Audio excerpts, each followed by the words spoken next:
যে শহরে আছে বোদলিয়ান লাইব্রেরি, যে শহরে আছে অ্যাসমোলিয়ান মিউজিয়াম এবং যে শহরের নামের সঙ্গে একটা বিরাট পড়াশোনা গন্ধ লুকিয়ে আছে এবং যে শহরের বিখ্যাত ইউনিভার্সিটি এবং তার সঙ্গে অ্যাসোসিয়েটেড কলেজ থেকে পাশ করেছেন যারা, তারা দেশ আর দশে বিরাট পণ্ডিত এবং প্রচণ্ড পড়াশোনায় ভালো মানুষ হিসেবে সারা পৃথিবীর নামকে উজ্জ্বল করেছেন।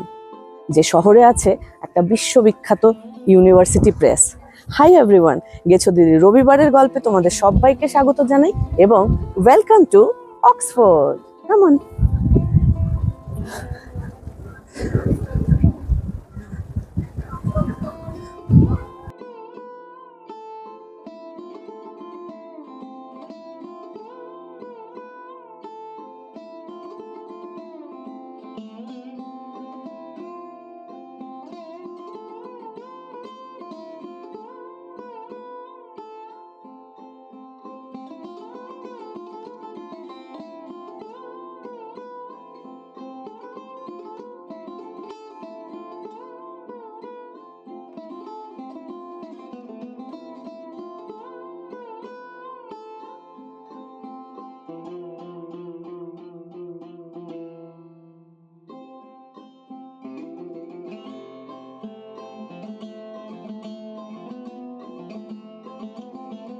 এবার বলি যে এখান থেকে অক্সফোর্ডটা যাচ্ছে কিভাবে।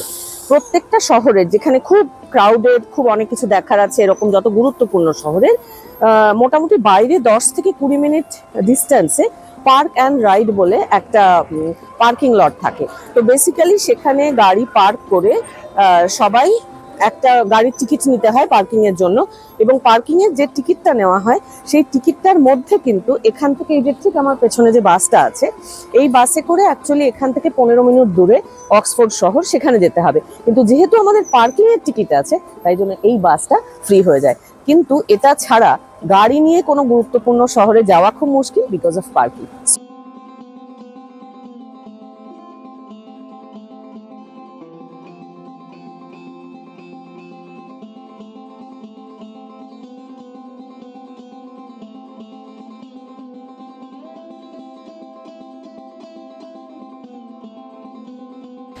হঠাৎ করে ওয়েদারটা একদম সানি হয়ে গেল, তো পার্ক অ্যান্ড রাউডে আমাদের বাসটা চলে এসছে, 400 নম্বর বাস। এটাতে করে আমরা অক্সফোর্ড সিটি সেন্টার যাব।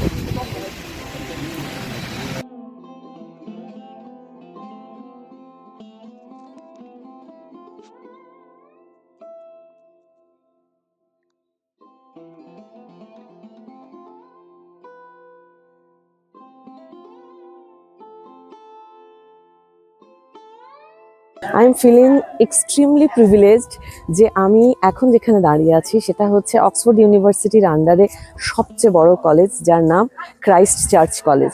এখানের বৈশিষ্ট্যটা হচ্ছে এখানে ক্রাইস্ট চার্চ চ্যাপেল আছে, যেটা কিনা 12th সেঞ্চুরিতে তৈরি হয়েছিল। তারপরে 1525 সালে কার্ডিনাল উলসি এখানে কার্ডিনাল কলেজ তৈরি করেন, যেটা আরও পরবর্তীকালে 1546 সালে হেনরি এইথ এখানে একটা প্রপার ইউনিভার্সিটি কলেজ তৈরি করেন এবং সঙ্গে চ্যাপেলটাও রাখতে পারেন। ফলে এই পুরো ভেতরটায় এখন স্টুডেন্টরা থাকে, সো অনেক জায়গায় এন্ট্রিজ রেস্ট্রিক্টেড, কারণ তাদের হস্টেল এটসেট্রা অনেক জায়গায় লেখা আছে, দেখলাম যে private entry and all that. But I am feeling extremely thrilled, আর কিছু বলার কিছু ভাষা পাচ্ছি না। তো আমি তোমাদের দেখাবো যে কলেজটা কেমন এবং চ্যাপেলটা কেমন। চলে এসো আমার সঙ্গে।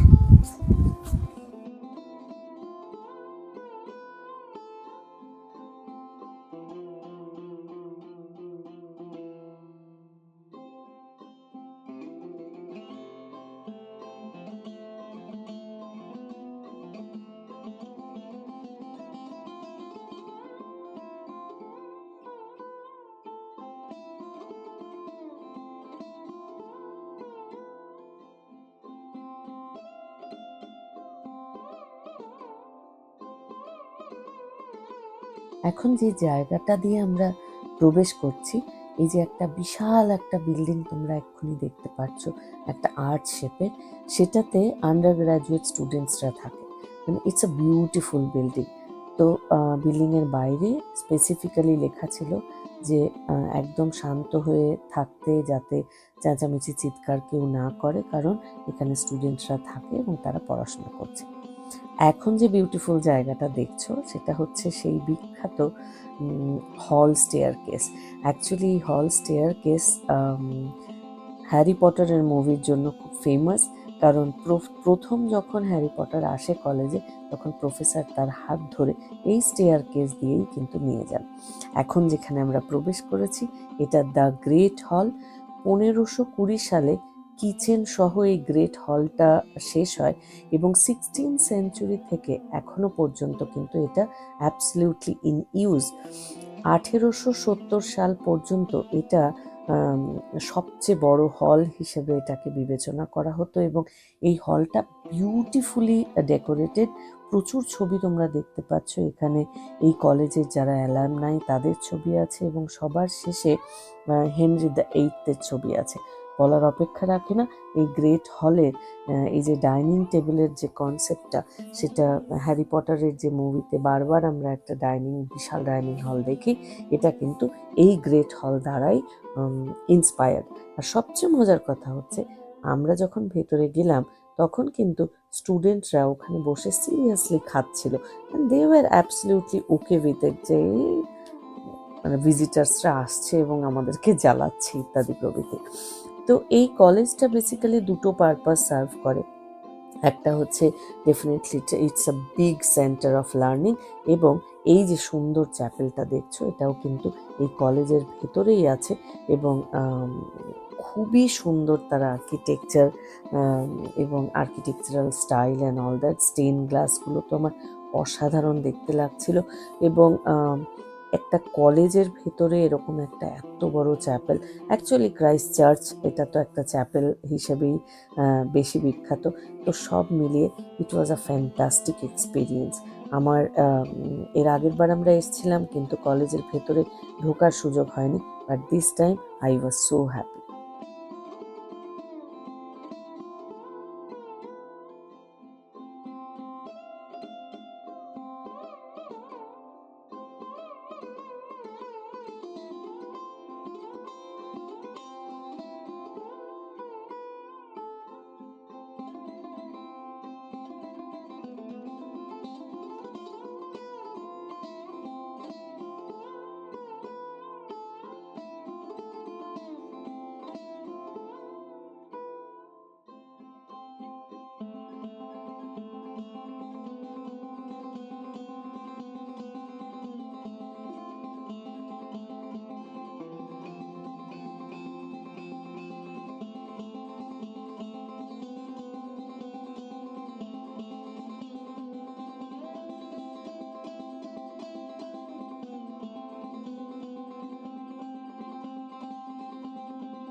অক্সফোর্ডের অলিগলি ঘোরার পরে এবং প্রচুর ছোটাছুটি করে অল্প সময়ের মধ্যে ম্যাক্সিমাম যতটুকু দেখা যায় সেটা দেখে একটা খুব ভালো থাই কফি নিয়ে আমি যেখানটায় বসে আছি সেটা হচ্ছে র্যাডক্লিফ স্কোয়ার।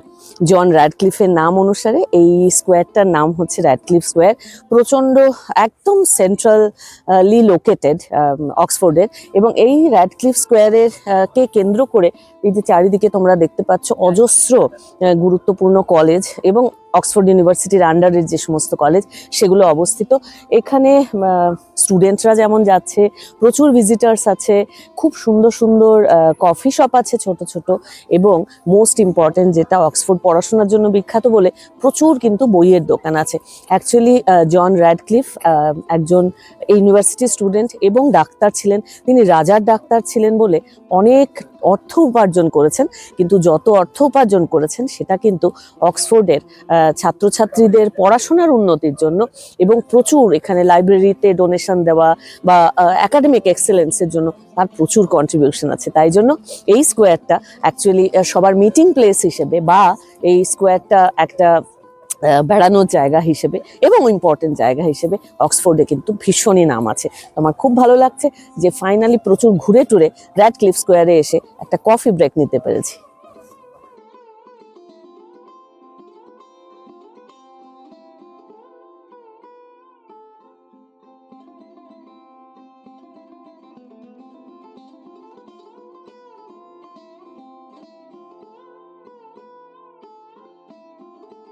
এখন যে জায়গাটা দেখছো এটা হচ্ছে the University Church of Saint Mary the virgin.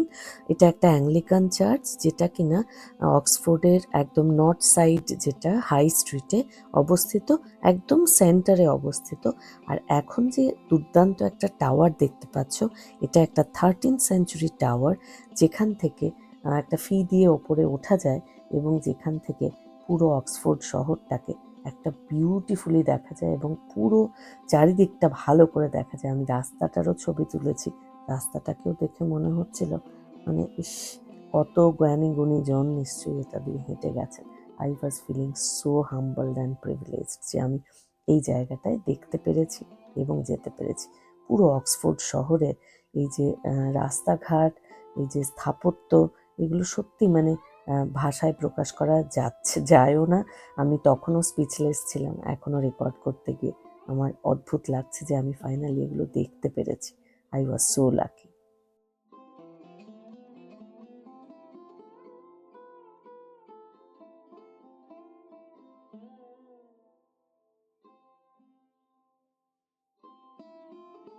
আমি দাঁড়িয়ে আছি বিখ্যাত বোধলিয়ান লাইব্রেরির সামনে।